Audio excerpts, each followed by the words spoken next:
خوشبوؤں سے علاج کے حوالے سے ہم ایک سلسلہ وار ویڈیو کلاسز کا اجرا کر رہے ہیں اور اس میں آپ کو بتایا جائے گا کہ آپ مختلف امراض کو کس طرح خوشبوؤں سے علاج کر کے دور کر سکتے ہیں۔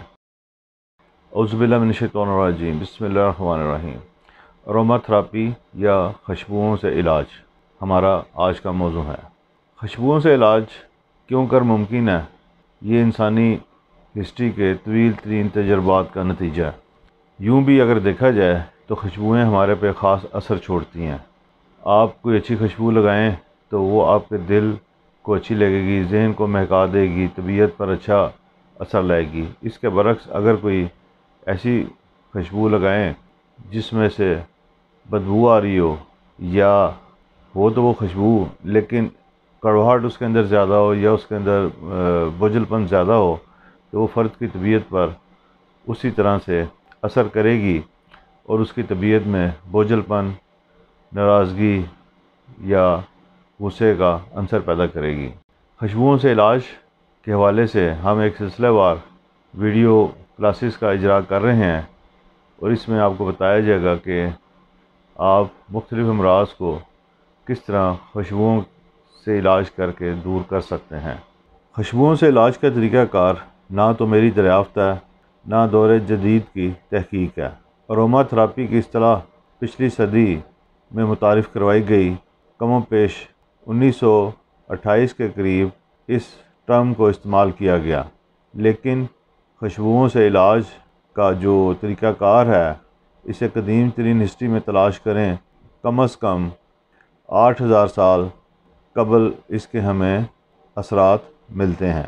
بہرحال یہ تو نہیں کہا جا سکتا کہ واقعتاً یہ کب شروع ہوا تھا، کیونکہ کسی بھی ایسے علم کے بارے میں جو قدیمی ہو اس کی ابتدا کی ہسٹری معلوم کرنا کم و بیش ناممکن ہوتا ہے۔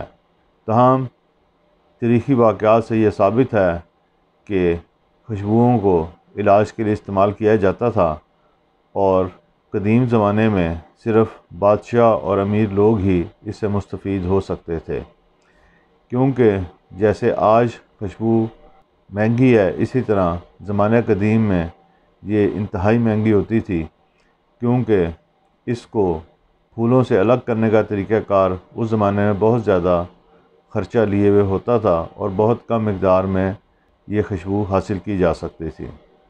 تاہم وقت نے جہاں دیگر شعبوں میں ترقی کی وہاں خوشبوؤں کے حوالے سے بھی اس قدر ترقی ہو چکی ہے کہ اب ہر عام و خاص کی دسترس میں یہ خوشبوئیں ہیں۔ آگے چلنے سے پہلے آپ کو ایک بات واضح کر دوں کہ عام خوشبوؤں، عطروں، سپرے اور اروما تھراپی کے لیے جو خوشبو استعمال کی جاتی ہے اس کے اندر فرق ہوتا ہے۔ اسی طرح جو خوشبوئیں کھانے میں استعمال ہوتی ہیں وہ بھی فرق ہوتی ہیں۔ بہت سارے لوگ اروما تھراپی کی خوشبوؤں کے حوالے سے یہ سوال کرتے ہیں کہ کیا انہیں کھانے میں استعمال کیا جا سکتا ہے؟ تو احتیاط کا تقاضا یہی ہے کہ اس سے کھانے میں قطعاً استعمال نہ کیا جائے، ماں سوائے اس وقت تک جب تک آپ کے فراہم کنندہ نے اس طرح کی کوئی ہدایات جاری نہ کی ہوں۔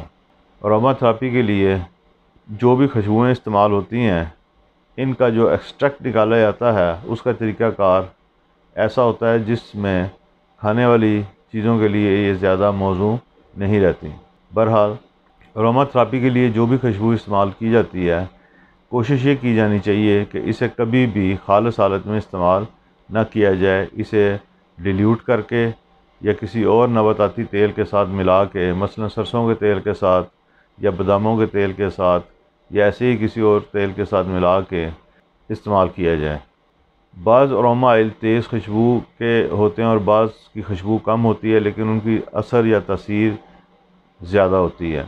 اس لیے احتیاطاً کسی بھی اروما آئل سے جب آپ مالش کرنے لگیں تو اس کو پہلے ہاتھ کی پشت پر تھوڑا سا لگا کے دیکھ لیں کیا یہ آپ کی جلد کو تکلیف تو نہیں پہنچا رہا یا کسی اور قسم کا نقصان، خارش وغیرہ کا باعث تو نہیں بن رہا۔ اگر ایسا ہے تو پھر آپ اسے استعمال کریں، بصورت دیگر اس کے استعمال سے پرہیز کیا جائے۔ عام طور پر اروما خوشبوئیں انسانی جلد کو نقصان نہیں پہنچاتی، لیکن انسانی جلد کی بہت ساری قسمیں ہیں، بہت سے لوگوں کی جلد کافی زیادہ حساس ہوتی ہے اور اس وجہ سے بھی انہیں کچھ نہ کچھ مسائل کا سامنا کرنا پڑ سکتا ہے۔ اس لیے انہیں ڈیلیوٹ کرنے کا یا دوسرے نباتاتی تیلوں کے ساتھ ملا کر استعمال کرنے کا بھی کہا جاتا ہے، تاکہ ایسی کوئی بھی چیز جو ہے وہ براہ راست جلد کو زیادہ متاثر نہ کر سکے۔ تاہم عام طور پر ان سے کوئی نقصان ایسا دیکھا نہیں گیا، لیکن احتیاط کا تقاضا ہے کہ اسے ہمیشہ ملحوظ خاطر رکھا جائے، اور یہ بھی آپ نے صرف پہلی دفعہ کرنا ہے۔ جب آپ اس خوشبو کو مسلسل استعمال کرنا چاہ رہے ہوں گے تو آپ کا پہلا تجربہ آپ کو اس کے مثبت ہونے کے نتائج دے چکا ہوگا۔ اب سوال یہ پیدا ہوتا ہے کہ اروما آئلز کو ہم کس طرح استعمال کر سکتے ہیں۔ اس کے مختلف طریقہ کار ہیں۔ قدیم زمانے میں بھاپ کے ذریعے غسل کیا جاتا تھا اور اس بھاپ میں خوشبو کو شامل کر لیا جاتا تھا۔ جدید دور میں مالش کا طریقہ کار جو ہے وہ کافی زیادہ مروج پا گیا ہے، کیونکہ اس میں علاج کے ساتھ ساتھ شہوانیت کا عنصر بھی ہے، جو مغرب کے تجارتی ذہن کو بہت زیادہ متاثر کرتا ہے اور اسے پیسہ کمانے کا اس طرح ایک اچھا طریقہ علاج غلط سمت میں بھی استعمال کیا جا رہا ہے۔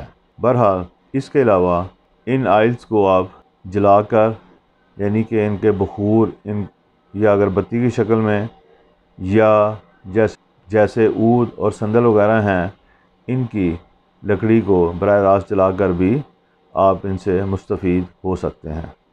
اسی طرح ایئر فریشنر میں بھی آپ انہیں استعمال کر سکتے ہیں، اور سونگھنے کے حوالے سے یا کپڑوں پر لگا کر بھی آپ انہیں کسی حد تک استعمال کر سکتے ہیں، لیکن ان کا زیادہ فائدہ مند طریقہ کار یہی ہے کہ آپ اسے مالش کے ذریعے، بھاپ کے ذریعے یا ان کے دھوئیں کے ذریعے آپ ان کا فائدہ اٹھائیں۔ مختلف ادوار میں خوشبوؤں کے استعمال میں مسلسل اضافہ ہو رہا ہے۔ گو ہمارا موضوع اروما تھراپی کا ہے، لیکن یہ بات سمجھ لیں کہ خوشبو صرف عطر یا سپرے کا نام نہیں، یہ کئی شکلوں میں ہمارے سامنے موجود ہے جس پر ہم توجہ نہیں دیتے۔ تاہم ان اشکال کو آپ اپنی اپنی ضرورتوں اور اپنے اپنے مزاج کے مطابق استعمال کر سکتے ہیں اور ان سے فائدہ اٹھا سکتے ہیں۔ باورچی خانہ ہو، مسالوں کی خوشبو ہو، کھانے کی خوشبو ہو، کپڑوں یا برتن دھونے کی صابن یا لیکوڈ کی خوشبو ہو، سر پر لگانے والے تیل کی خوشبو ہو، پکتے کھانے کی خوشبو ہو، ہر جگہ خوشبو ہمارے پر ایک خاص تاثر چھوڑتی ہے۔ یہ ہماری طبیعت پر ناگواری یا خوشگواری پیدا کرنے کا باعث ہوتی ہے۔ ہمارے سونگھنے کی حس ہمارے جلد کے ذریعے جو خوشبو ہمارے جسم کا حصہ بنتی ہے، وہ ہمارے مزاج اور صحت پر اثر انداز ہوتی ہے۔ اس لیے یہ بات سمجھ لیں کہ صرف مالش ہی فائدہ مند نہیں، بلکہ ہوا میں آتی ہوئی کوئی بھی خوشبو جو آپ کے ناک کے ذریعے آپ کے جسم کا حصہ بنتی ہے، وہ بھی آپ کو فائدہ یا نقصان دینے کا باعث بن سکتی ہے۔ ہماری آج کی ویڈیو تعارفی نوعیت کی تھی، جس کا مقصد آپ کو اروما تھراپی اور اسینشل آئل کی بنیادی باتوں سے متعارف کروانا تھا۔ انشاءاللہ تعالی اگلی ویڈیو میں ہم اروما تھراپی کے ذریعے باقاعدہ علاج کا بیان کریں گے، اور امید ہے کہ آپ کو ان سے فائدہ بھی ہوگا۔ تب تک کے لیے اجازت۔ اللہ ہم سب کا حامی و ناصر ہو۔